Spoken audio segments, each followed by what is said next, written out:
A special thank you to each of our subscribers who make this channel possible. Here's today's story. In a significant announcement today, millions of Britons may face delays in receiving their state pension as the government initiates a review of the pension age.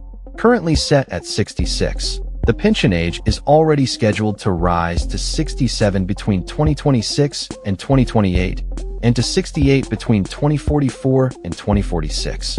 However, experts warn that these timelines may need to be accelerated to ensure the sustainability of the pension system.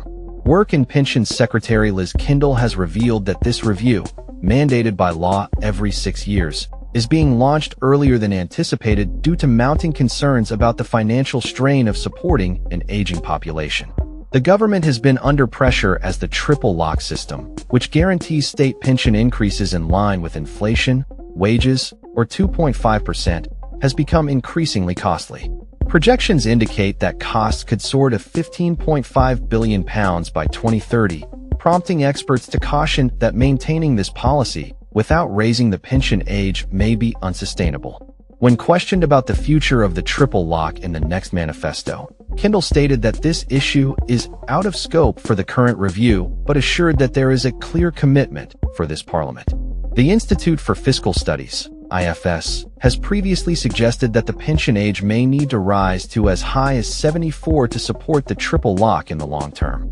This announcement comes on the heels of warnings from the Office for Budget Responsibility regarding the UK's finances, which it describes as being on an unsustainable trajectory. The office predicts that rising healthcare and pension costs could drive national debt to an alarming 270% of GDP by the early 2070s. Furthermore, the Department for Work and Pensions, DWP, has indicated that nearly half of working-age adults are failing to save adequately into private pensions. Currently, 45% of these individuals are contributing nothing to their retirement savings.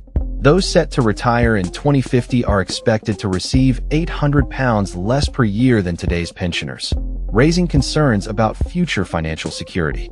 Speaking in central London, Kendall expressed that future pensioners are on track to be poorer than current retirees, largely due to soaring living costs and inadequate pension savings.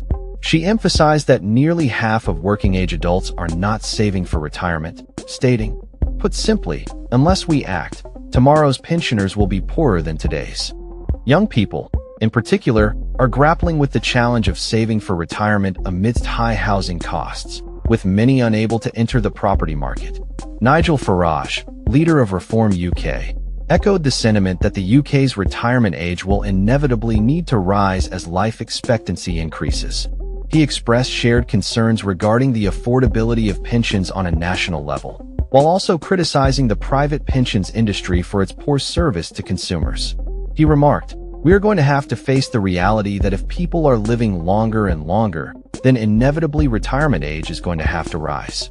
In response to the growing concerns over declining retirement incomes, Kendall also announced the revival of the Pension Commission. This commission will be tasked with addressing why future pensioners are projected to be poorer than those currently retired. The commission is expected to provide recommendations by 2027 aimed at boosting savings and tackling pensioner poverty. The previous commission's recommendations led to the automatic enrollment of individuals in workplace pensions, resulting in a significant increase in the number of eligible employees saving for retirement, from 55% in 2012 to 88% today. However, despite the increase in participation, the level of savings remains low, with nearly half of private sector workers contributing only the minimum of 8% or less of their earnings into their pensions.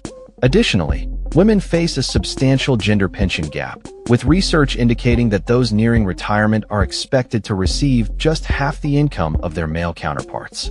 The new commission, led by Baroness Jeannie Drake, will deliver its report in 2027, with recommendations that extend beyond the next general election. This means that any changes resulting from the Commission's findings may not be implemented until 2029 at the earliest. Currently, the state pension is available to both men and women from age 66, with plans for it to rise to 67 by 2028 and 68 by 2046. The state pension is a recurring payment from the government that most Brits begin receiving upon reaching the state pension age. However, the amount received varies based on an individual's national insurance record. For most pensioners, the state pension constitutes only a portion of their retirement income, supplemented by workplace pensions, earnings, and savings. The new state pension is calculated based on individuals' national insurance records, requiring 35 qualifying years to receive the maximum amount. Workers earn qualifying years through employment or by receiving credits, such as when caring for children and claiming child benefit. Those with gaps in their records can make voluntary contributions to top up their national insurance.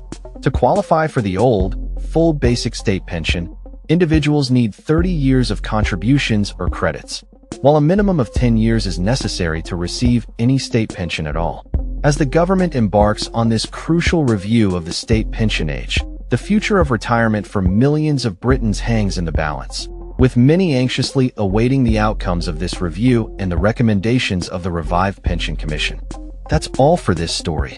We upload videos every day covering many different subjects, so hit that subscribe button to stay informed. Thanks for watching.